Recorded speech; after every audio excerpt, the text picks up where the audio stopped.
found ways to win week one. I think that's a critical piece of it. There were some good things on both sides of the ball in different areas of the game. Overall, the consistency throughout all four quarters wasn't there on each side, but proud of the way we finished +2 in the turnover battle and got the win. And ultimately, that was our number one goal going into the game. Injury-wise, Lucas Patrick, how do you know? Yeah, Lucas Patrick will be a couple weeks, so we'll make some decisions there. Other than that, everyone came out pretty clean. Zach, how much when he went out of the game did it affect the running game, you think? I don't think that was the reason why. I thought he played well when he was in there. I thought Dalton did well in the run game when he was in there as well. So that's not a one-for-one correlation there on why second half wasn't as good. That was overall a unit thing. That was a coaching thing. That was everybody involved in the offense thing. Was Lucas dealing with a calf injury throughout camp? We saw him with the sleeve. Was he dealing with something? Is that something you've been managing? There was a couple things he was dealing with in camp. What stood out most to you about what you saw from the defense after you rewatched the tape? Just the way that they finished the game on those last 5 possessions. You just look at, one thing we've talked about is the get back on tracks. There were some times early in the game we got them into a second 10, second 11 where we want them, and they were able to convert them. At the end of the game, when you look at every situation we were in that way, second 8, 9, 10, 11, 12, we won. The next down, and so I think our guys just did a great job finishing the game, closing it out, getting the 2 turnovers, getting the turnover on downs on the 4th and 5. Just a lot of really good stuff to close out the game from our defense. When you and Joe look at a game like that, when you and Joe Burrow look at a game like that, where do you start to have conversations about what to improve, or do you look at What's third down? I mean, it's extremely simple. I think the first half we had 23 first and second down plays outside of third down on 3 possessions. In the second half, we had 12 first and second downs because of our lack of third down conversion. So it's as simple as we got to convert a 3rd and 2, we got to convert a 3rd and 4, we got to convert a 3rd and 1 to be able to get into a rhythm where we've got that first down, and now we got more normal down plays to keep them off guard. When you're just 3 and out because you're not converting third downs, they're just teeing off, and they've got all the momentum, and we just needed to convert on 1 to give ourselves some rhythm, momentum. Aren't able to do that. That happens sometimes. We don't want it to happen, but those are easy things for us to be better at moving forward. Offensively, just feel like there were some deep shots to Joe or to Jamariki that just were close, but they just didn't hit. That's the deep game in general. When you're going to face man coverage against a good team that's going to be able to rush you, then that's going to happen. I would take that call back. We called a go route versus a soft corner. There's a couple plays you always want back as a play caller. That's probably one of them right there. You guys signed T.J. Slayton this offseason with the idea of let's be better stopping the run, and it starts there. First game, obviously, you guys did that really well. What impact did you see him specifically have for you guys out there? A big one. I thought T.J. really played well. On every snap he was in there, he was physical in the run game, physical at the point of attack, made some hay in the pass game as well, and got some pressures back there. So overall, I thought he had great energy throughout the game. In addition to him, I thought B.J. responded really well. I thought really, every guy that went in there in the interior for us gave us what we needed to be able to win that game. It seemed like it freed up the linebackers a lot. That's the idea, right? I mean, Yeah. with D-Knight behind him, Yes. what did you think about his debut playing off of what was happening in front of him? There was a lot of really good plays from D-Knight, and I thought he played poised. It doesn't mean there's things that we can't correct in there. But again, I thought we got enough over there from all those guys. They played together. They communicated well. They kept the middle errors at a minimum, got the turnovers. The penalties were all, there's some DPIs and illegal contacts. That's part of playing a tight game like that. But in terms of things we can control, I thought we did a great job of that. Zach, the decision in preseason that you and Al took to not show your full hand, so to speak, in terms of defensive looks, did you see a tangible benefit from that yesterday? Yeah, I think just those guys getting out and playing, whether it was good or bad, playing out there, all 11 guys. And I thought they came out and played well. That first drive was, in a lot of ways, there were some good things. The penalties extended the drive. But they were able to find ways to get the stops, and just the penalties pushed it along. But, again, I was proud of the way overall that they found a way to buckle down and get the win, especially in the second half. What do you think the lifespan is for holding back in preseason and not The showing? first training camp. That's it. Okay. Yeah. You rotated some at corner and at least looked like it was the same at linebacker. Was that the plan? Yeah. Yeah.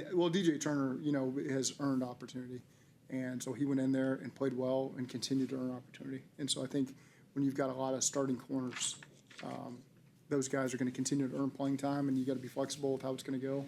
I think the linebacker position as well, Orrin has earned opportunity. Barrett went in there when Logan had the ding up, at the, I can't remember what part of the game that was, and walked out there and first rep showed great command. Poise in the huddle, poise making checks at the line of scrimmage. That wasn't too big for him either. So we've got a lot of confidence in that linebacker room, and that's a good thing to have with the versatility of a lot of the offenses we're going to play, whether we're utilizing 2 of those guys at a time, 3 of those guys at a time, 4 of them at a time, rotating them, however it is. Those guys are all solid players for us. You got a lot out of Noah. I think he was in there 26 snaps, got the touchdown. Is that? I guess that's going to be a game-to-game thing. Yes. How much those guys use, when, where, how? Yeah, a lot of flexibility in our tight end room, and I think you're going to be able to look at every game, and it might the playtime percentages can be different in every single game versus every defense we face.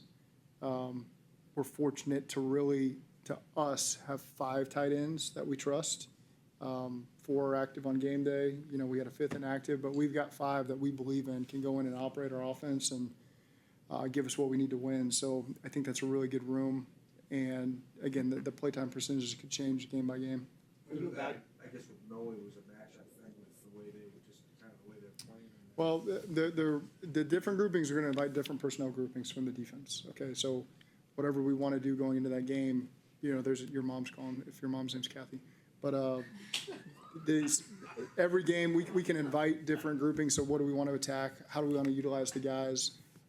So there's different ways we can utilize all those guys. You want me to answer it? You want me to? I'll go to voicemail.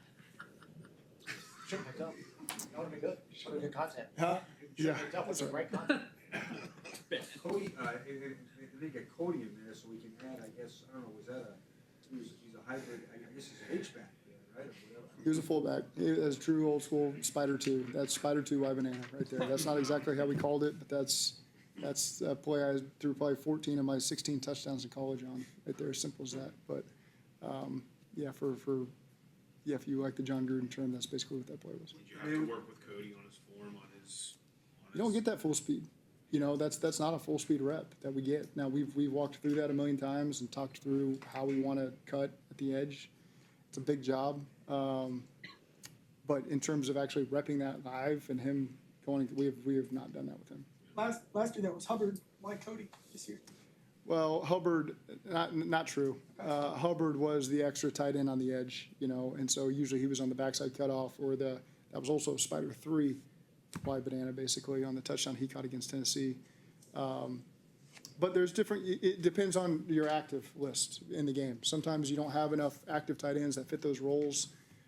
Sometimes you don't have an active lineman you necessarily wanted to use. Sam was the body type we happened to use at the end of last season. So that kind of depends. There is an extra spot in your goal line package oftentimes that is going to be based on the roster and who's available to you. Ted described what Dalton Reisner did yesterday as a stunning display of football professionalism. Yeah. They have no camp, no OTAs, and play most of the game in week 1. Is that hyperbole or is that fair? No, I mean, that was his second time in full pads. Thursday's practice, Sunday's game, that's difficult, and it's the above the neck stuff he's got, the experience he's got. He obviously did a great job staying in shape to where he was ready to go, and I thought he did a great job getting through the game, and it was durable, and conditioning was fine. But you can't simulate the body blows and the hits on your body, and I'm sure the soreness that he experiences right now, which is probably something our guys feel day 2 of training camp, with the pads on. So he's just experiencing that at a different time. But I mean, I just saw him he's doing everything he can to take his body, get his body back, and we'll give him a couple days here to be able to do that. When you were evaluating Jordan Battle after the offseason, what did you see from his first 2 years that made you feel good about having him start week 1? But he's got leadership capabilities that stems from his high school days at St. Thomas all the way to Bama to now. You're really seeing that. He's got the ability to lead and his voice be heard. He's a smart player. You're going to get everything from him on every play. I thought one of the 2 of the plays that stuck out for me, there was a goal line play where his man motioned across and he had to motion and fit up and allow Logan to come through and make the play on the third and goal play. And then there was another one where they got a decent gain, but he came out of the post to make an open field tackle. You know, it took kind of 2 attempts there to get the back on the ground, but great job not freezing in the moment and not letting up and running through the tackle and getting the ball carrier on the ground. And so I think Jordan's playing with a lot of confidence right now, and that's the type of player we want him to be, and we saw that yesterday from him. Given how collectively young that secondary still kind of is, how important was it for them to have a couple of big plays at the start of the season? It's great for them. I don't look at them as young. I feel like these guys, you know, when guys have 3-4 years of experience, that's not young anymore for me. Young is first and second year, not a lot of games on the belt. This is becoming a veteran group for us, where these guys, you know, Dax and Cam and DJ, Jordan, Gino, those guys have played a lot of games, and so we have really high expectations for them. Fig hasn't played as much, but we still have high expectations from him. He's coming in and acted like a veteran, so.